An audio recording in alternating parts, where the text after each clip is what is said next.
para as perguntas, ok? Então vamos lá, vamos começar pela da Carla. Muito bem, bom dia. Eu convido todos a eventualmente mudar a cadeirinha para ninguém ficar com o torcicolo. E a ideia aqui é assustar vocês com o título, mas idealmente pela crise e não pela economia, né?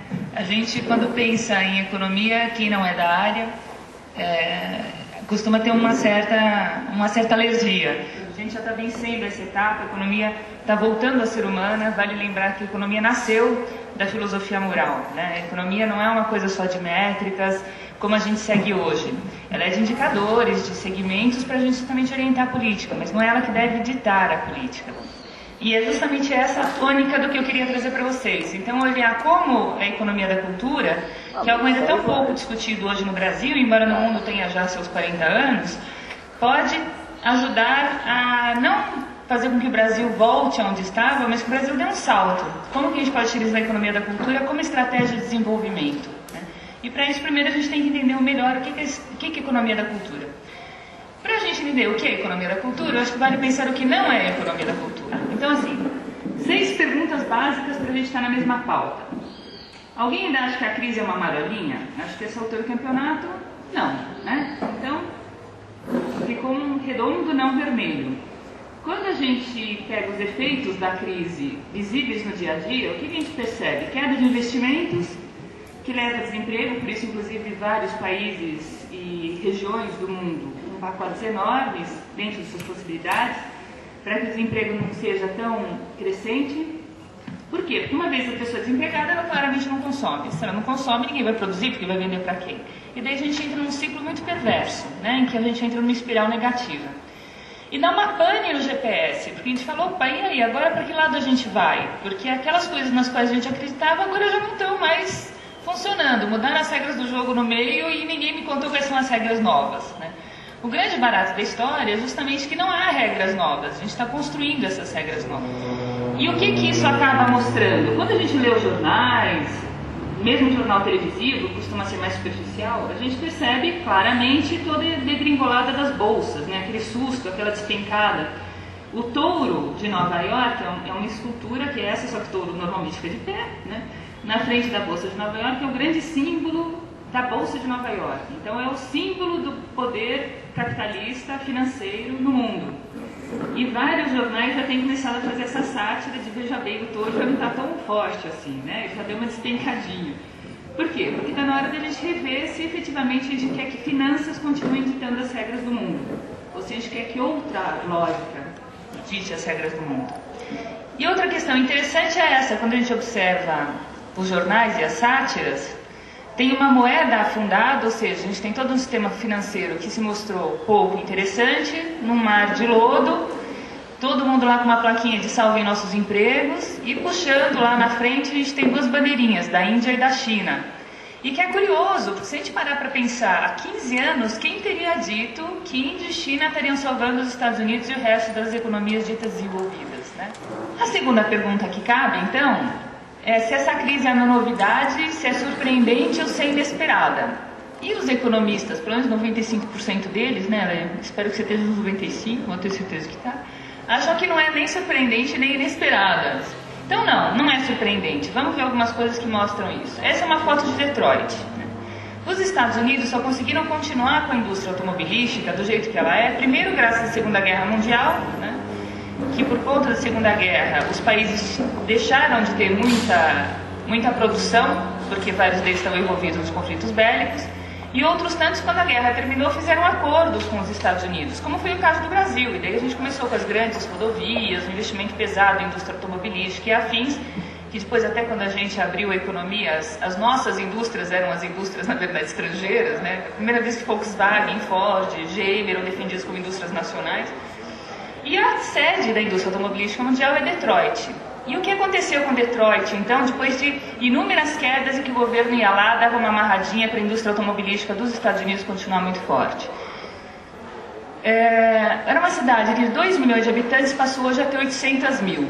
Né? E a cidade hoje está fazendo um UPA para tentar encontrar algum outro caminho para que quem ainda está lá não vá embora. Por quê? Porque foi uma cidade que durante muito tempo viveu um conto de fadas, né, de que a gente vai continuar com essa indústria pujante pro resto da vida. E perceberam, depois de uma puxada de rasteira, que não era assim. Como que eles estão tentando se recuperar? E aí eu acho que a gente começa a ver alguns fatores que tangenciam de uma forma muito próxima a questão da economia da cultura. Primeiro, parcerias público-privadas, né? Porque tem uma coisa que a crise está mostrando, é que o mundo deixa de ser tão linear, em que os mundos são opostos. Ou eu ganho ou você ganha, e está vindo para um mundo muito mais circular, em que para eu ganhar você também tem que ganhar. O Pablo Capilé, que é um produtor musical maravilhoso, né, conhecer.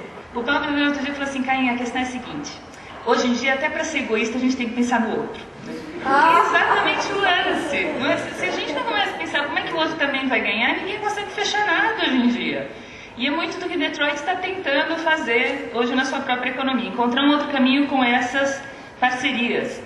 Ah, não precisa ir muito longe, né? Há uns 15 anos também, quando a gente começou a estudar essa história da economia da cultura para trazer para cá também, falava economia da cultura, as pessoas ficavam horrorizadas, né? Falavam assim: mas esses bis capitalistas agora até na cultura vão para a mão. Então assim, não, veja bem, ao contrário, né? Como é que a economia pode ajudar a cultura e não como você pode se apropriar dela? Veja bem, né? Perpetuar soluções infrutíferas resolve algo? Então não é algo que resolve nada. E quando a gente pega o mapa do mundo e coloca o Brasil dentro dele, o que a gente percebe? Esses são dados do Brasil de 2007 para a gente tirar o efeito da crise de 2008, né? Uma população aí, de dados oficiais, 186 milhões, hoje já se admite que tenhamos algo como 195 milhões, um PIB alto, a renda per capita de 8.400 dólares per capita, significa que o Brasil historicamente fica sempre entre o 8º e 12º lugar, como nação mais rica do mundo. Então o Brasil é arqui-rico, de centenas de países, o Brasil hoje é a 9ª economia mais rica do mundo. Uma dívida externa que na época era praticamente o tamanho das exportações, ou seja, não era nada assombroso. Importações, metade das exportações, bacana, porque então a gente tem mais fôlego para pagar as importações, mas com uma taxa de desemprego alta, ou seja, muita informalidade, no setor cultural ainda mais, a gente sabe disso.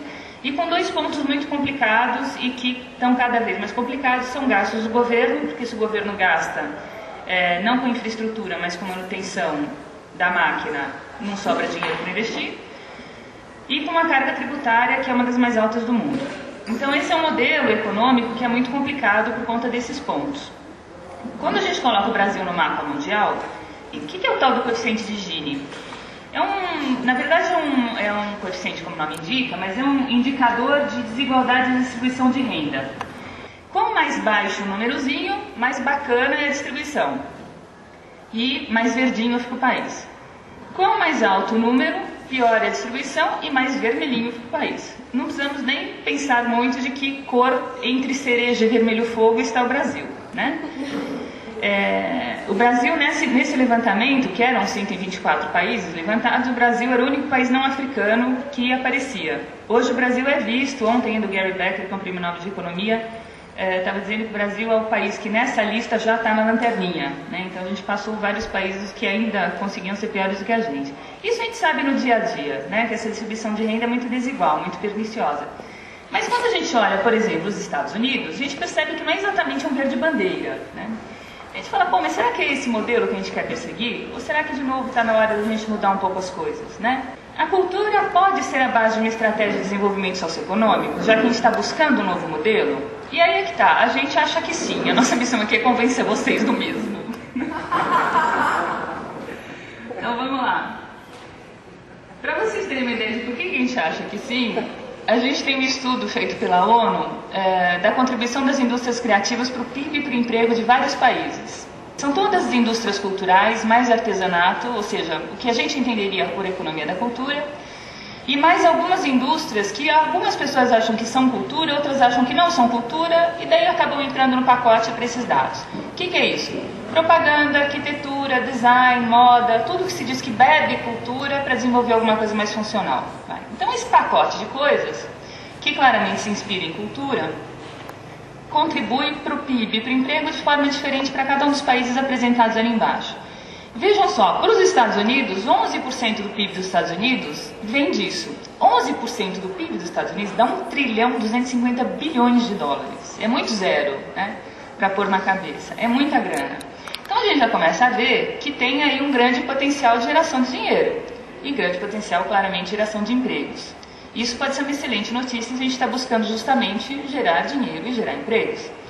E quando a gente pega países ditos em desenvolvimento, ou seja, com um perfil que seria um perfil talvez mais próximo do nosso, como ali as duas grandes barras azuis que tem Filipinas e México, a gente vê a contribuição dessas indústrias, desses setores, que indústria e economia é setor, né, desses setores, para a geração de emprego. E aí 11% dos empregos desses países vêm dessas áreas. Então a gente vê que efetivamente tem um potencial muito grande da gente reverter esse modelo e fazer alguma coisa que, além de tudo, além de fazer o que a gente gosta, ainda dá dinheiro e dá emprego.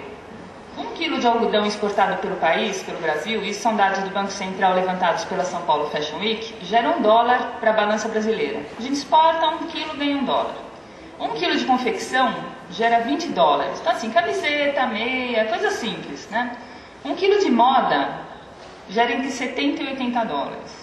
Então a gente começa a ver como, quando a gente coloca uma pitada de cultura, aquilo vira um fermento. E a gente consegue gerar muito mais recursos do que se ficar só em cima da commodity, né? Um outro exemplo que eu acho que é bacana é que vem do restaurante Dom. O restaurante Dom é considerado pelos grandes gourmets do mundo o restaurante brasileiro por excelência, que é um ícone de gastronomia brasileira. Considerado um dos 50 melhores restaurantes do mundo, esse ano ficou em 28º lugar. O andar é bom, né? Subindo o Everest. E o que ele apresenta de diferencial? Se a gente fizer um teste de oftalmologia e ler o cardápio, a gente tem lá fettuccine. Fettuccine todo mundo tem, tá certo? No mundo inteiro, copiamos os italianos foi para tudo quanto é lugar. Então, fettuccine. Mas é fettuccine de pupunha. Opa, aqui já começa uma coisa diferente. O outro lá, o que é? Um robalo, ou seja, um peixe, né? Tudo bem que o robalo muda de nome e de nacionalidade quando atravessa o mar, mas enfim, continua sendo um peixe. Com grãos e castanhas brasileiras. Peixe todo mundo tem, castanha brasileira já não dá. Robalo, cadê o outro lá? Com tucupi e tapioca. Opa, aqui também já não dá. Então o que ele faz? Ele pega por assim dizer, tecnologia gastronômica, né? Que é um saber trabalhar os ingredientes, mas com uma cara essencialmente natural, ou seja, uma cara essencialmente nossa, né? Local, nacional e única. Daí as pessoas falam assim, pô, mas é muito complicado, porque quando a gente fala de cultura, a gente está falando de intangíveis, né? Aquilo que a gente não consegue segurar, como é que vai medir o que é intangível? Tanto é possível medir o intangível, que eu trouxe para vocês esse é o ranking da Interbrand, que é uma empresa especializada em fazer valoração de marcas. Eles pegam as grandes marcas do mundo e veem o valor dessas marcas. A primeira delas ali, Coca-Cola, no ranking de 2007 e no ranking de 2008. Quais os outros nomes? IBM, Microsoft, GE, Nokia, Toyota, Intel, McDonald's, Disney e Google. Olha aí, tem até uma coisa ligada à cultura que é a Disney. Poxa, se é tão prático hoje em dia a gente ter uma valoração de marca, por que seria uma coisa absolutamente impensável fazer valoração do intangível cultural, né? É uma adaptação de uma metodologia. Então, possível só que para a gente desenvolver precisa começar a ser prioridade. Mais uma perguntinha, o potencial econômico da cultura se concretiza por combustão espontânea? Aí já é uma outra história, né? A gente sabe que a gente é muito criativo, mas ninguém consegue sobreviver só de criatividade se o ambiente não for favorável a isso, né? Então a gente precisa ter condições para que esse talento acabe despontando e virando oxigênio. Então não dá para achar que o assunto é resolvido só porque a gente é muito criativo. Então quando a gente fala de economia da cultura, a gente está falando essencialmente de fluxos, de dois fluxos. Um deles é o de cima, é mediado pelo mercado, como qualquer coisa. Eu vou comprar essa garrafinha d'água, então o que eu falo? Eu sei que alguém produziu, que foi a Lea, produziu a garrafinha d'água, foi lá no supermercado, colocou por um preço X, eu fui lá e falei, a esse preço eu compro, quero uma garrafinha, quero duas, não quero nenhuma porque está muito caro, pronto, acabou, né? O que a gente tem embaixo? Uma outra mediação que caracteriza os bens e serviços culturais e que aí não é mais por preço, é por valor. Por quê? Porque não dá para ter oferta ou produção se não tiver educação, se não tiver treinamento, que vocês discutiram bastante ontem, né? Por que na cultura isso é muito especial, já que a gente está falando de diversidade? O último mestre de ofícios entrou em extinção.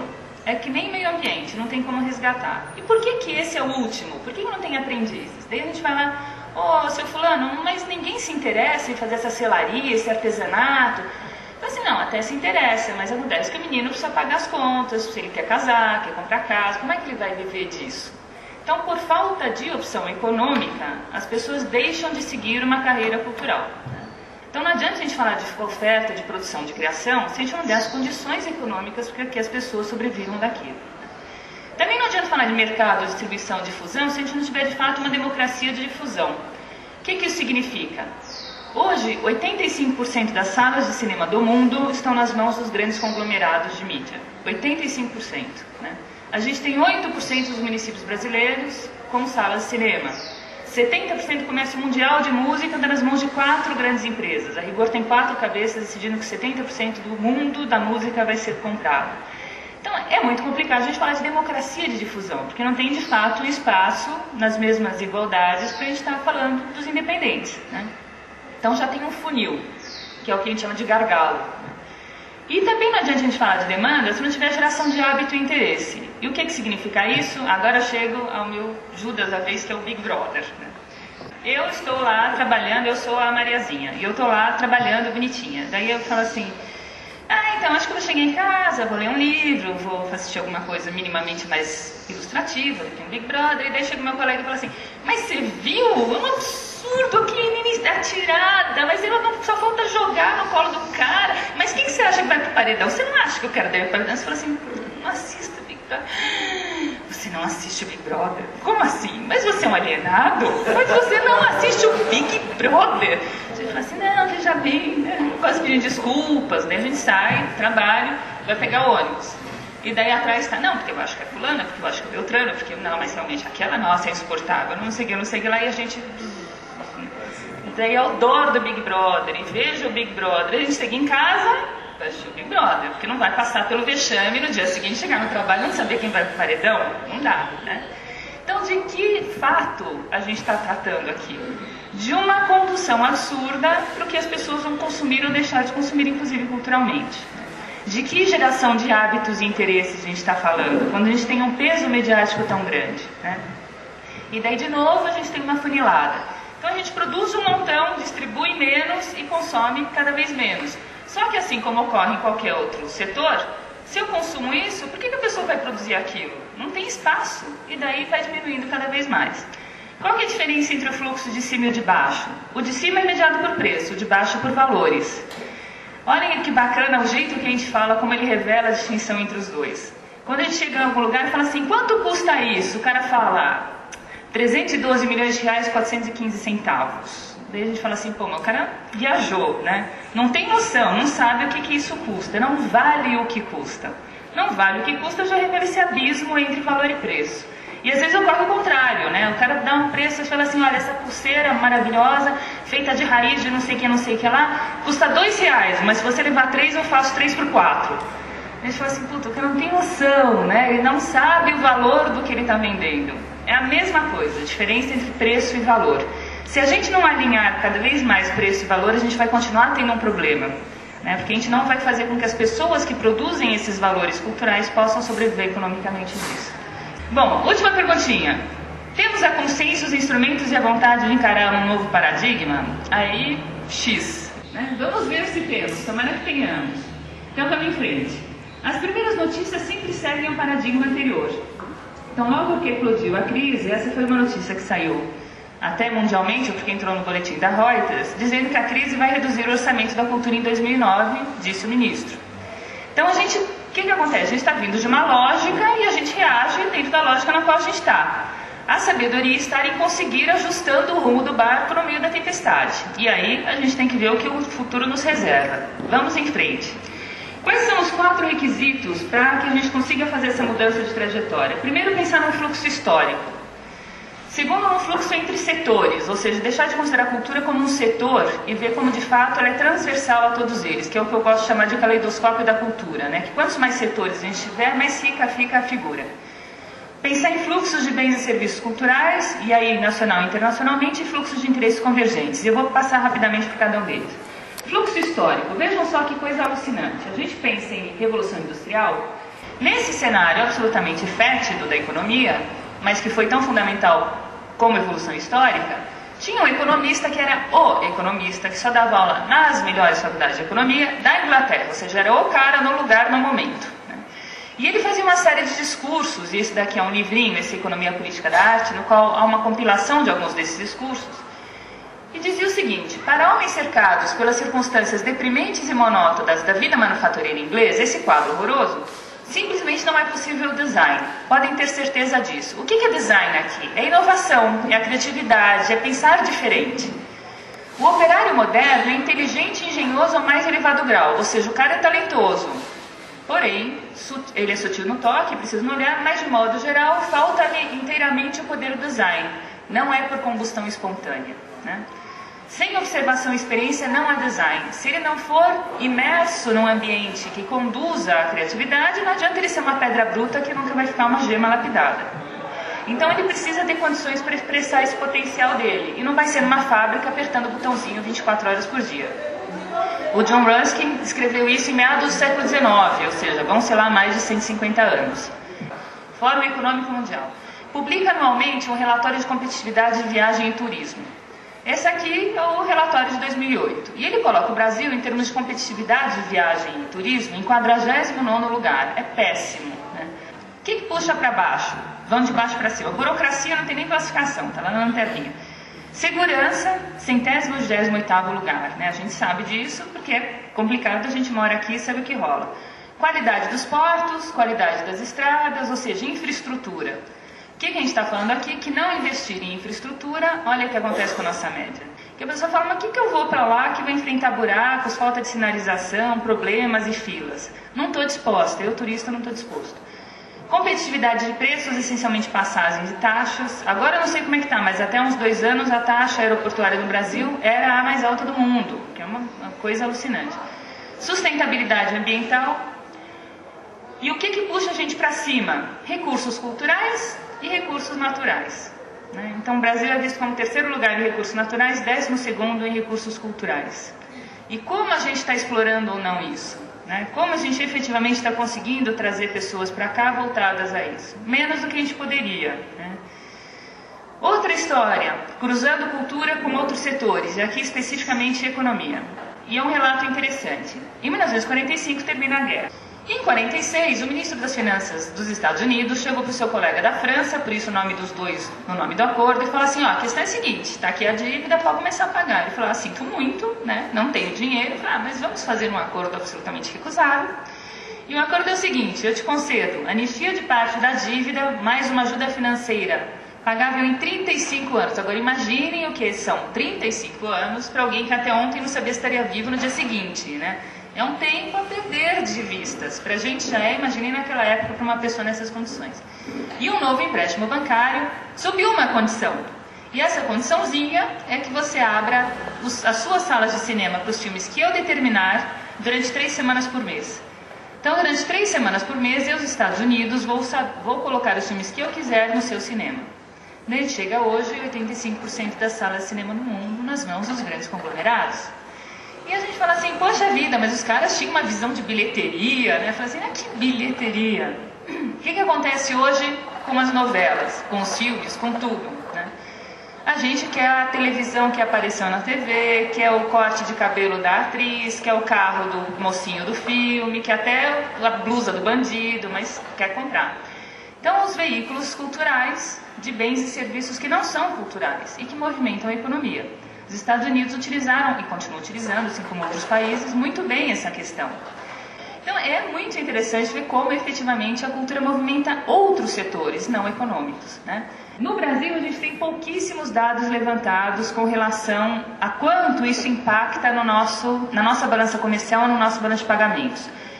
O balanço de pagamentos brasileiro tem uma rubrica interessante que é de audiovisuais, serviços audiovisuais. Ou seja, a gente recebe um filme estrangeiro, a gente paga para vê-lo, né? Paga para o país que nos mandou. A gente manda um filme brasileiro para fora, a gente recebe dinheiro porque está, entre aspas, exportando um filme brasileiro. E olhem só o que acontece. Esses são dados oficiais de 53 a 2007. Cada númerozinho ali pula 3 anos. E a gente tem, na verdade, uma grande curva amarela, porque a curva de receitas é tão pequenininha que nem aparece no mapa, e, portanto, despesas igual a saldo, quase. A gente tem o que gera para a gente essa conta de serviços audiovisuais. Reparem, na escala a gente está falando em negativo. Está falando em quem negativo? Em milhões de dólares negativos. Então, esse é o saldo negativo em milhões de dólares ano após ano. Tá? A gente começa ali com cerca de 15 milhões de dólares, vai indo, daí tem alguns biquinhos, tem uma recuperada, tem um bico que volta um tequinho, daí tem uma despencada, sobe um pouquinho e vai em queda livre. Em queda livre significa que a gente fechou o ano de 2007 com cerca de 450 milhões de dólares de déficit, ou seja, jogando fora 450 milhões de dólares em serviços audiovisuais. E daí tem gente que acha que investir em cinema é jogar dinheiro fora.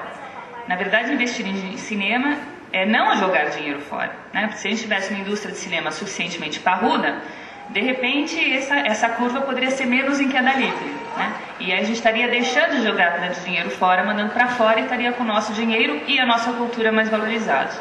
Só quando a gente fala em investir em cinema, não é só investir em produção de cinema, mas é investir em distribuição de cinema também. E aqui o que eu montei para vocês? Eu peguei os dados da Ancine de 2007, que estão disponibilizados no site da agência, os de 2008 ainda não foram divulgados no site. E no número ali, então vamos ler essa coluna. Coluna a coluna, a gente vai da esquerda para a direita. Na primeira coluna, a numeração significa os filmes mais vistos no Brasil. Esses são todos os filmes lançados. Só que para poder caber numa coluna, eu peguei os mais vistos até 15º lugar e depois fui salteando. Tudo bem? Até que a gente tem ali o 72º lugar. O título, que está claro, o número de semanas em que o filme ficou em cartaz, o número de cópias ou em salas em que ele foi exibido, o público pagante, então Tropa de Elite ficou 12 semanas em cartaz, 336 salas, com um público de praticamente 2.500.000 pessoas. Quanto ele arrecadou com esse público pagante, isso é só bilheteria, tá? Só bilheteria. Preço médio de ingresso no Brasil é R$8, a gente chega ali a uma renda de 20 milhões. Quanto ele tinha sido autorizado a captar pelas leis, essencialmente pela Lei Rouanet aqui, 9 milhões. Quanto efetivamente captou? 6.214.000. E aí o que eu fiz? Eu calculei, que isso claramente não tem nos dados da Ancine, mas é fácil de fazer. Qual é o custo unitário? O que é o custo unitário? Se eu tenho um público de 2.500.000 e eu captei 6.200.000, 6.200.000 dividido por 2.400.000 significa quanto cada pessoa sentada na sala custou para mim de investimento com a Lei Rouanet, né? Então eu chego ali a R$2,60. Olha só que coisa interessante, eu coloquei em verde os únicos filmes que conseguiram ter mais captação por bilheteria do que conseguiram captar de verba pública. São 4. No ano inteiro foram 4, tá? Daí a gente vai descendo. Tropa de Elite, R$2,60. O quinto lugar ali, O Homem que Desafiou o Diabo, R$137 por pessoa que o viu. Sentadinha no cinema, né? Não vale DVD, não vale TV, sentada no cinema. E daí, para encurtar uma longa história, vamos às Tentações do Irmão Sebastião, que são o 72º lugar. Que teve 270 pessoas vendo durante 2 semanas em 2 salas e que custou, portanto, para cada uma dessas 270 pessoas, R$4.265,20. O que eu estou dizendo aqui? Eu não estou dizendo que o filme seja ruim, até porque eu não o vi. Não estou dizendo que o diretor tenha embolsado dinheiro, porque seria uma leviandade, eu nem o conheço, não sei como é que foi feito. Mas o que eu estou dizendo é que tem alguma coisa errada. Que não adianta só investir em produção se a gente não investir em distribuição, tá certo?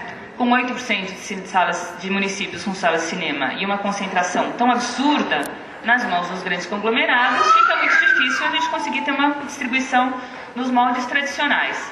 Mas alguma coisa tem que mudar. Agora, ser difícil não significa ser impossível. E está aí a indústria de Bollywood para mostrar isso pra gente. A tal ponto que, para vocês terem uma ideia, 1% da população indiana vai ao cinema todos os dias, segundo os dados deles. Só que é um país de 1.200.000.000 de pessoas, né? Que produz 2 vezes mais filmes do que os Estados Unidos. O ano passado eles produziram 1.000 filmes lançados, outros 1.000 não foram finalizados ou não chegaram a ser lançados por conta da censura, então são 2.000 filmes sendo produzidos em princípio, contra cerca de 400, 500 de Hollywood, né? É um número assombroso. Por quê? Porque lá eles conseguem pensar a questão do cinema de uma forma cíclica, não é só a produção. A ponto de estarem fazendo uma negociação, já terem feito uma negociação com o Spielberg deles com o Spielberg de lá, né? Trocando conhecimento, mercado e financiamento, né? Ou seja, cinema como indústria, né? Não só cinema como produção. O que eu chamo de interesses convergentes? Lembram dessa tabelinha que mostra o valor das marcas? E a 9ª marca ali era a Disney, tanto em 2007 quanto em 2008, 9ª marca Disney. Olhem só que coisa interessante. A Disney é uma empresa privada, tá certo? Ledo engano. Vamos lá, vamos em frente. Quando o Mickey Mouse foi criado, e levante a mão aqui quem não cresceu junto com o Mickey Mouse. Todo mundo cresceu com o Mickey Mouse, né? Era nosso amiguinho de infância. E às vezes continua sendo, né? 28, Mickey Mouse foi criado. Não, é verdade, a gente nunca deixa de ser criança, né? Em 28, Mickey Mouse veio ao mundo. Quando ele veio ao mundo, ele tinha um tempo de proteção de 56 anos. Ou seja, depois de 56 anos ele cairia em domínio público. Só que devido a prorrogações sucessivas, entenda-se lobby de indústria, ele passou a ser protegido por 70 anos. Ele já virou um senhorzinho e continuava protegido. 70 anos, via de regra, é um tempo aceito para proteção de obras intelectuais, mundo afora, né? Independente da vertente artística, é um tempo de proteção interessante. 28 mais 70 e 98, Mickey Mouse, oba, domínio público. Se eu quiser fazer uma canequinha com o Mickey Mouse estampado, eu não tenho que pagar direitos à Disney. A Disney vai lá, toque, toque, toque, governo, socorro. Porque eu sou a dona marca mais valiosa do mundo. Olhem o que eu gero de impostos, olhem o que eu gero de empregos, olhem o que eu gero disso, disso e daquilo. Tchan, tchan, Mickey Mouse foi prorrogado até 2023. Ao bater dos sinos, o Mickey Mouse conseguiu 25 anos de prorrogação.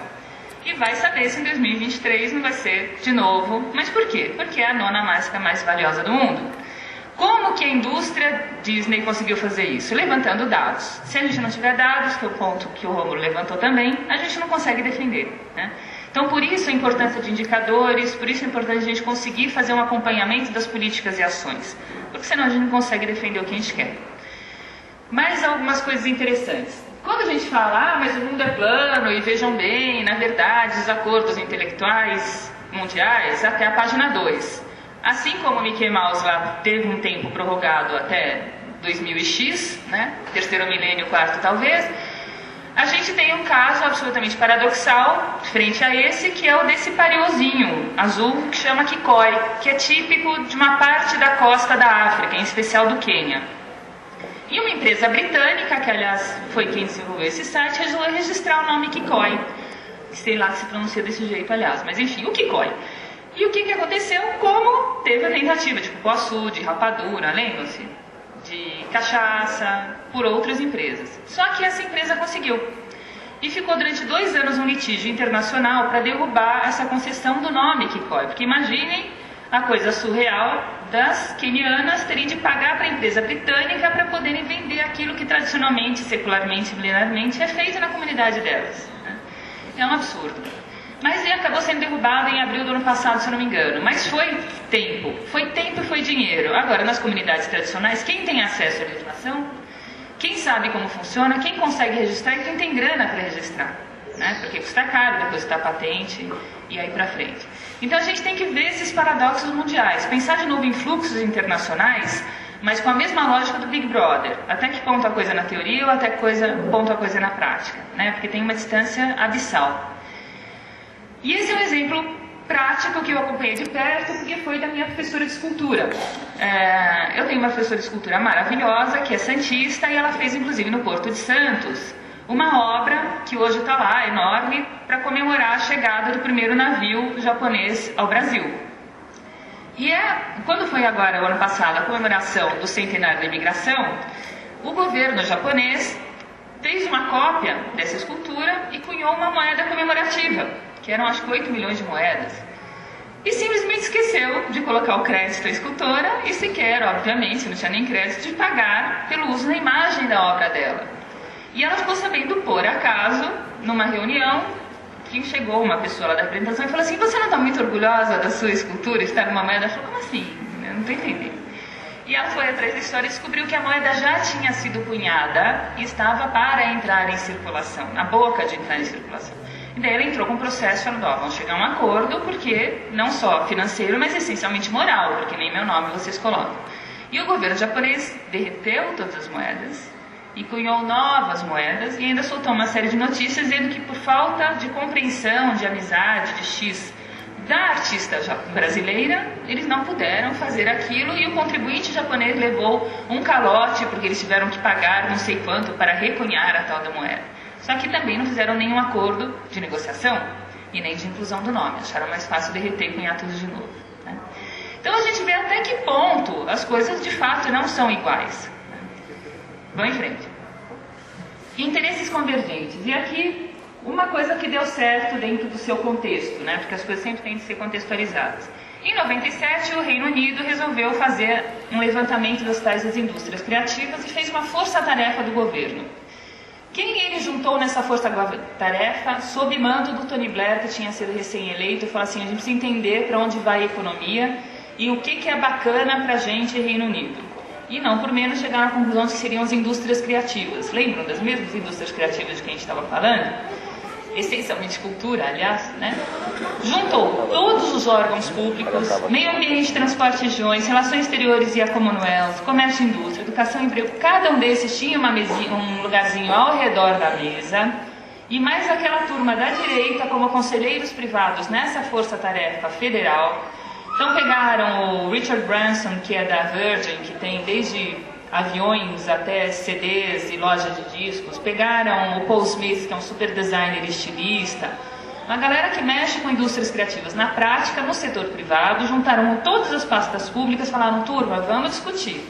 E fizeram pelo menos 13 reuniões. E daí fecharam um documento, que foi o documento que pautou o tal que veio a ser formado, o Ministério das Indústrias Criativas do Reino Unido, né, que lá eles chamam de secretaria. Então foi uma força, isso é o que eu chamo de parceria público-privada, né? Onde estão os interesses, como cada um ganha, como a gente pode se ajudar, porque se a economia for mal, todo mundo vai mal junto, né? Viva o Pablo Capilé. Vamos em frente. E o que eles chegaram então como representação hoje dessa questão da economia criativa? Aquela bolinha do meio está dizendo talento criativo individual. Eles falam assim, a gente precisa reconhecer o talento criativo da gente, ou seja, dos nossos talentos nacionais, e perceber como ele impacta em cada um daqueles anéisinhos que são os setores econômicos. Por quê? Porque aquilo vai movimentar tudo dentro da economia. E daí a gente vai ter uma série de ações com prazos determinados e indicadores que monitorem o seu sucesso para cada um desses círculozinhos. Trabalho de planejamento estratégico, né? Só que em termos federais. E um último exemplo de como, dentro desse contexto, eles uniram cultura e economia, trouxe a bordo também educação. Eles chegaram à conclusão de que não adianta só capacitar, que era o que vocês estavam discutindo ontem, se também não tiver emprego, né? E aí, a pessoa se forma e depois não tem emprego.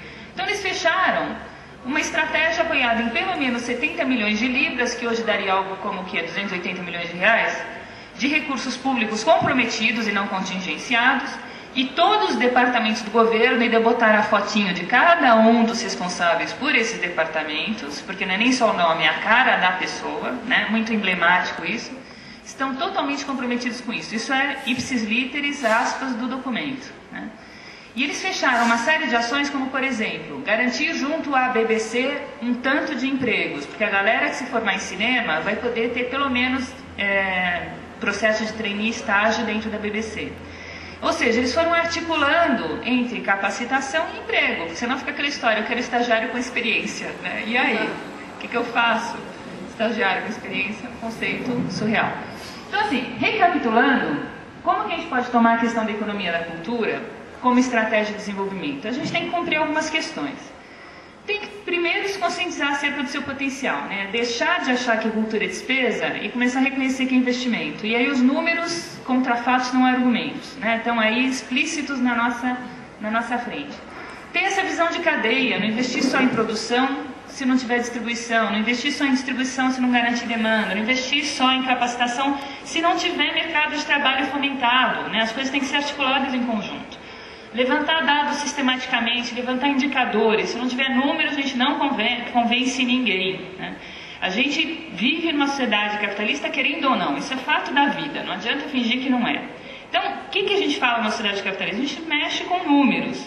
Como a gente vai falar a língua do capitalismo se a gente não tiver números? Que além de tudo, a boa notícia é que os números são positivos, né? Então vamos levantá-los, senão fica difícil. Ter essa visão transdisciplinar, ter o envolvimento dos agentes e pensar em educação e capacitação, né? A gente estava discutindo, vindo para cá inclusive, que não tem um curso de economia neste país maravilhoso, ainda que como matéria eletiva ofereça economia da cultura. Então é muito complicado. Eu me formei em economia, o Leandro não sei se teve a felicidade de conhecer o maravilhoso mundo da economia da cultura, enquanto eu ainda era estudante. Mas eu descobri a economia da cultura depois de formada, né? E aí, como é que a gente vai fazer com que os nossos talentos econômicos também reconheçam isso e deixem de ser tão ortodoxos pensando num paradigma anterior, né? que é um pouco isso, né? Obrigada.